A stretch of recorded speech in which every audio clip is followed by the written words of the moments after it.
getting to John from California. How you doing there, John? Hey, John. Okay. John? Hey, John. How you doing? Doing good. How are you guys? Fantastic. Yeah, doing all right. It looks like you have an argument for God, and I'm quite interested to hear this argument. Okay. Yeah, I found you guys a few days ago. Maybe you guys can help me. I'm not fully sure about this, but I guess we'll give it a shot. Okay, so what is the argument? Oh, sorry. The delay is bigger than I thought. Okay. So the argument is that order requires, or premise one would be, order requires, I wrote it down and now I can't find it. That order requires structure. Structure. Okay. Premise two would be structure requires design. And sorry, structure requires a mind, did you say? Design. Structure requires design. Design. And design requires a designer. That's premise three. Premise four is the universe has structure. Conclusion is the universe has design. Okay. Rhino, do you want to take this teleological? So is basically the teleological argument that design requires a designer, essentially, and the universe appears designed. Yeah, I mean, I would say it's not. I think it's obviously design. I would say, I hear atheists saying that the universe is not designed. That, but I guess I'm trying to figure out from the atheist perspective, what word would you use to describe the order in the universe other than design? What word would you use to accurately describe what I would call design? Nature. Well, if we could go back to your premises, it was, premise one was that order requires structure. Like, okay, I guess I can kind of see that. It seems a little bit tautological, but sure. Premise two is that structure requires design. That's kind of where you lose me on this argument, is that, like, we see structures that are not designed all the time. Like a snowflake is not designed. It is just a structure that results from the properties that the molecule water has when it freezes. So diamonds also requires design. Right. Also crystalline structures, like just crystals in general, whether that be something like a diamond or some of the geodes. I mean, those form in specific ways because of the chemical properties of the elements that go into forming those, like with diamonds and carbon atoms. The way that they arrange are a property of the carbon atoms. Do you think that God is necessary for atoms to have certain chemical properties? I'm not sure about atoms specifically. I do believe, I should make it clear that I do think it is possible for there to be things that are designed and non-designed. I do think that I guess in my view, if there was no God, I think it's possible that there may be a universe with no structure, no life. I don't think it'd be possible for life to form without that.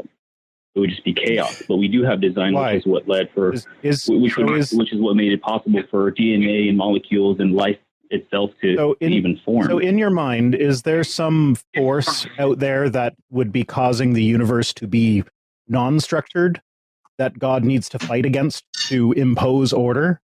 Like, why is it that order needs design, but that order needs a God to do it, but disorder does not? Like, why? Like, is there some destructive force that is trying to make the laws of the universe not operate the way that they do? Because, like, we just described the universe as we see it. We don't necessarily we don't say that there has to have been a designer because this looks designed. We just say this is how it is. Why is it that way? I don't necessarily know. Could it be a God? Maybe.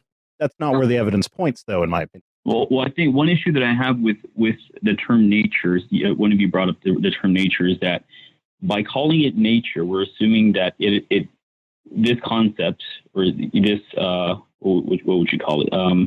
That nature is separate from God. That we already have an answer for these realities of life.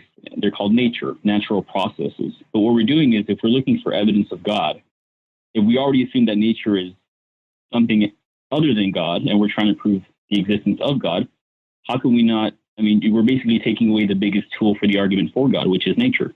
Well, so the reason why I said nature and I referenced natural processes is that the very basic understanding of natural processes is that it doesn't need a supernatural entity in order for those processes to happen.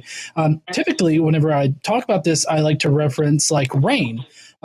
Way back in our distant past, we thought that naked dancing in the rain or naked dancing somewhere brought rain, right? And now we know of the water cycle and how rain clouds form, why it ends up raining, how thunder works, or not how thunder works, but how lightning works, what produces thunder, that being lightning. I mean, we know all of these things now, and it does not require any kind of supernatural intervention in order to make rain or cause the water cycle to run. It just happens because it's a natural process. And so I'm kind of wondering at what point, because it really feels like you're cherry picking the different things in reality that apparently require a God in order to design it. Because nobody in their right mind would say that rain requires a God in order for it to be a thing in reality.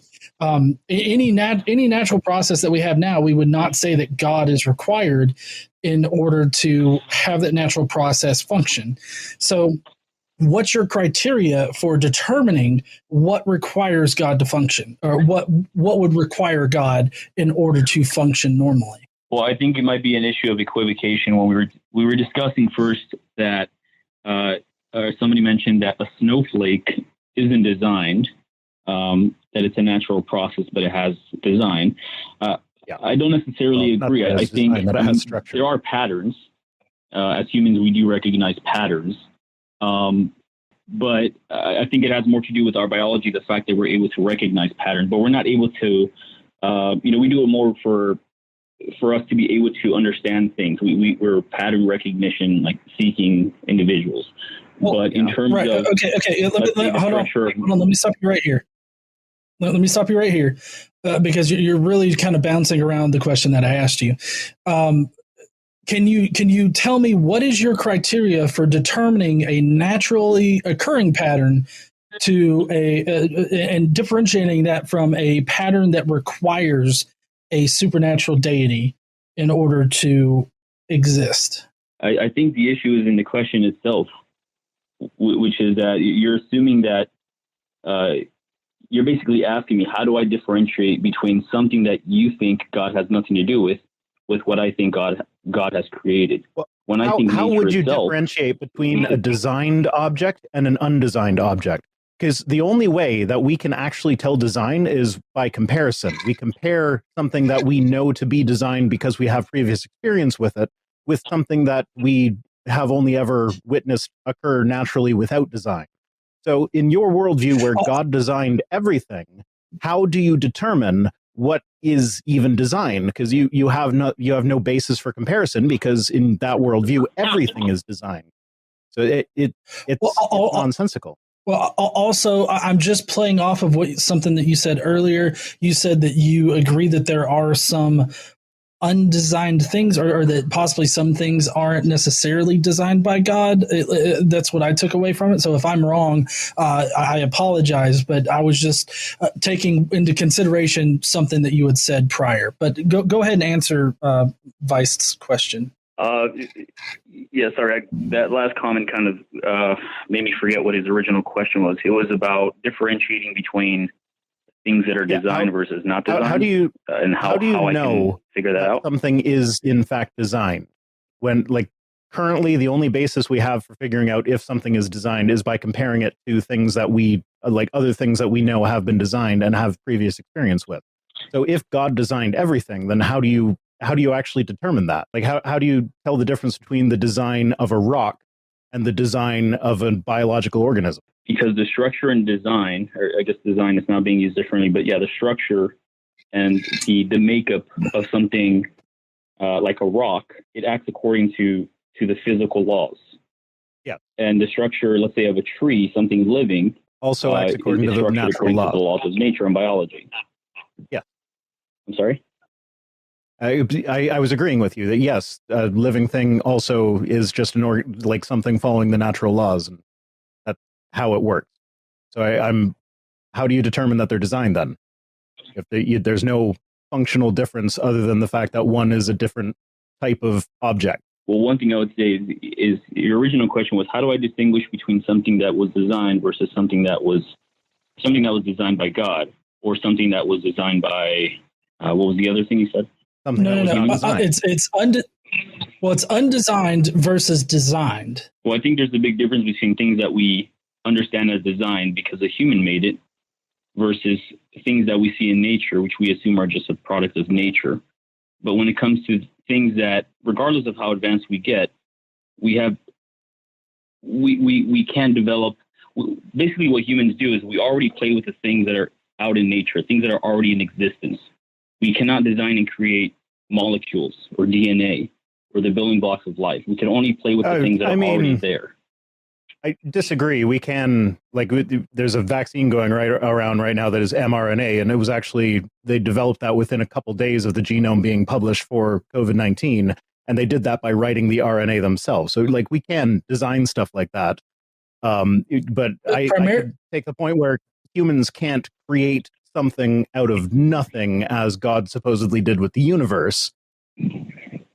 But everything since the beginning of the universe has just been a rearranging of existing stuff, no matter how you can break everything down to that. Well, I don't necessarily believe that God made everything out of nothing. I don't disagree or think there's a conflict with an idea that the universe has always been there, that God has always been there, and he simply put things into, he simply sprung life into existence. I don't see a conflict between the universe, God being eternal. Well, out of what? You say that he created. If he didn't create everything out of nothing, what did he create it out of? Well, the universal laws, the natural laws, as the same. Well, the natural laws. No. So the natural laws are descriptions of things that we experience in reality, right? But they could and have been in the past wrong. Right. So the natural laws, as we understand them, are not something tangible, in reality, that we can make stuff out. I can't go and get a whole heaping, handful of just raw natural laws and build something out of it. This is not something that you can just build stuff out of. Also, in order to use the natural laws, you would have some kind of physical medium in which to apply those physical laws to. So again, I ask, if he didn't make it out of nothing, then what did he make it out of? Well, to be honest, I think the answer to, or the topic of debate isn't how he did it, it's whether or not he did it.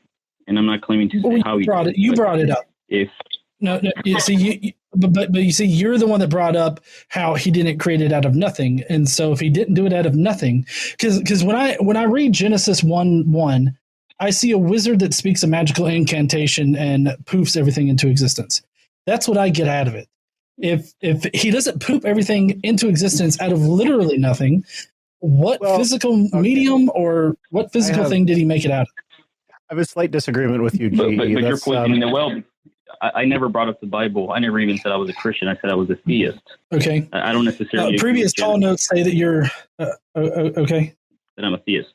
Well, typically when we're talking about a creator God or an argument from design, it's typically a Christian version of that. But anyways, Vice, you had something to say? Oh, yeah. It was just about Genesis. So I guess if he's not arguing for the Christian creation story, it's not really relevant. I was just going to point out that the beginning of Genesis, there was primordial oceans there before God did any of the creating.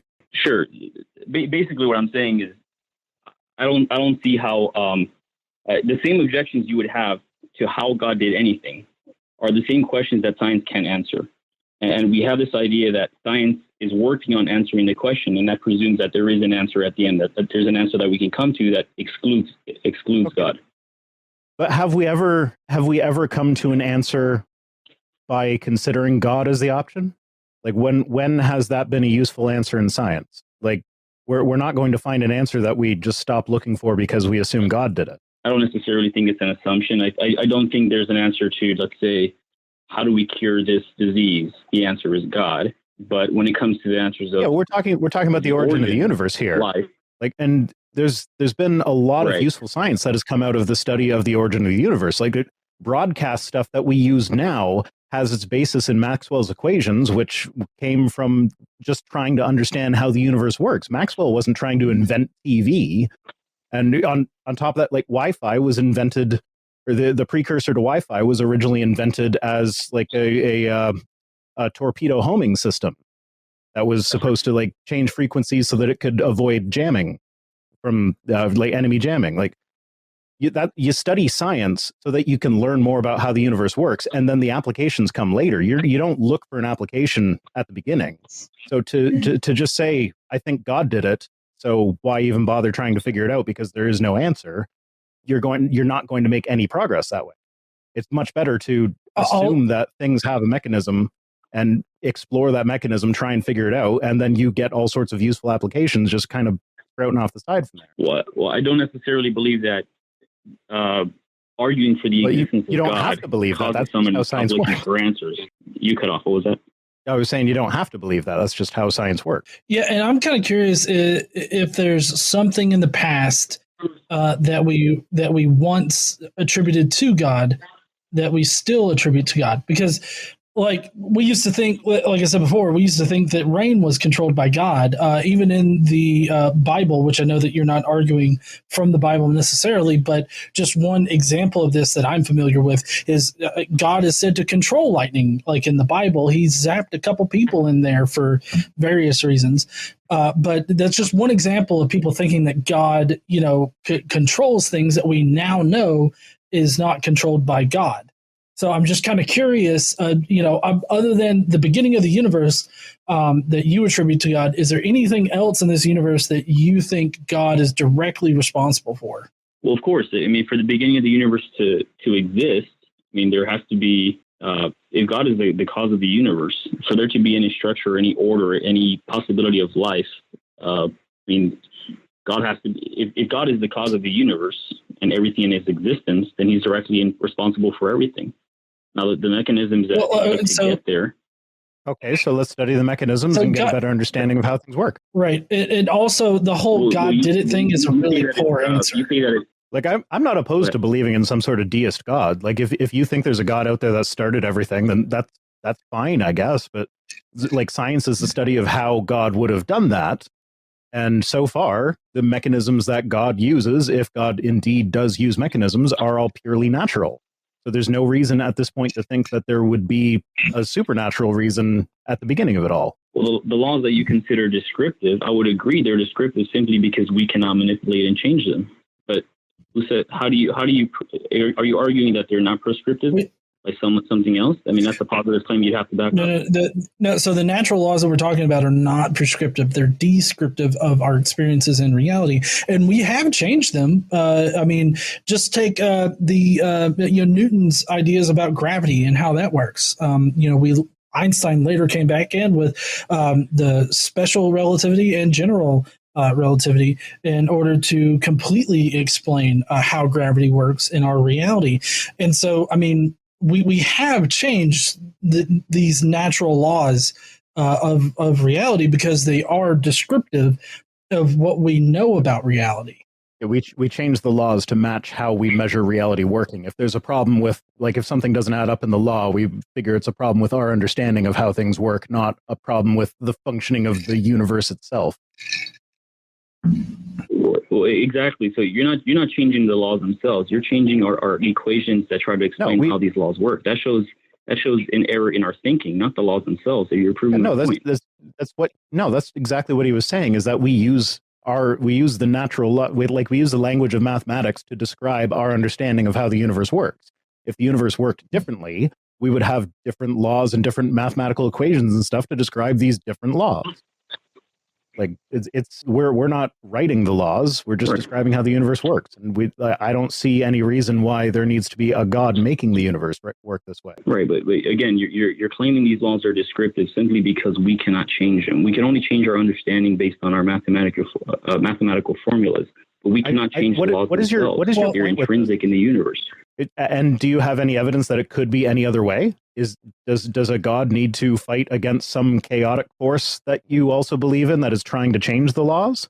Like, as far as we can tell, the laws are the laws because that's just how it is. Like, why does there need to be a God here doing that? You're saying, so that's my point. So these descriptive laws, or you claim they're descriptive laws, they're just a description of things that are happening that just describe are. The universe. Natural laws, which you say are just the way they are.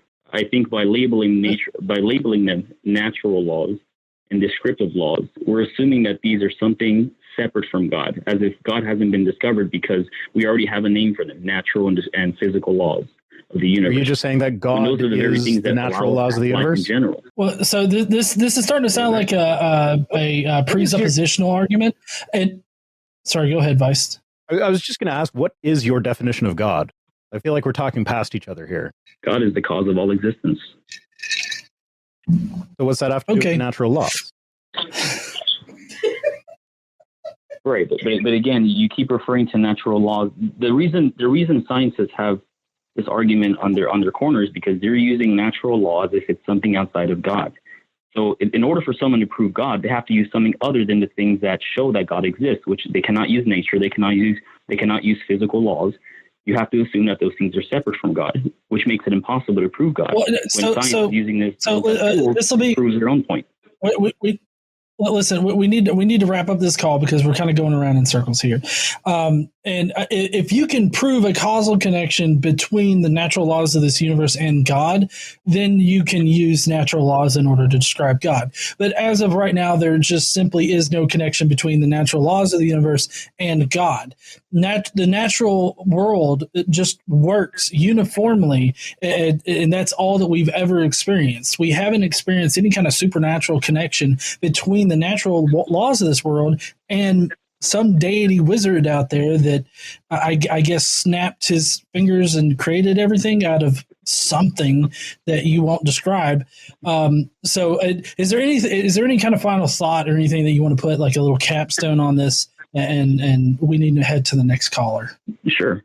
What I would say is that unless you're ready to argue or state that you think that logical laws, the principles of mathematics, the physical laws, natural laws simply are what they are, and that's all science has to offer the world, is that things are the way they are and they can't figure out why, then your argument is no more valid than my argument that God did it. And I think it kind of poisons the well when you say that this magical wizard snapped his finger. I think you have this misconception about what my ideas are because you're assuming that I'm a Christian when I'm not. And I think because of that, you're already assuming that I'm wrong because you've already heard these arguments from Christians. When all I'm saying is that in order for any structure or design to exist in the universe, there has to be someone to give it design, to give it structure. And if you're saying that's just how the universe works, then again, science, we're in 2021. I don't see how science has helped us get any closer to the answer of the origin of the universe. Sorry. I like your reaction there. All right, let's move on to the next caller. It's been fun, John. Thanks for your thanks for your call, and I hope you'll call in and bullshit us again. All right, bye, thanks John. for your final statement. Appreciate it. Well, that was something. So so the show notes said that the last time this person was named Christian and he was an atheist. So I don't think that he was sincerely pushing for that position, but in any case, I got a real big presuppositionalist vibe that he was coming from, and he was just simply going down the rabbit hole of that, and it was just not going to be productive.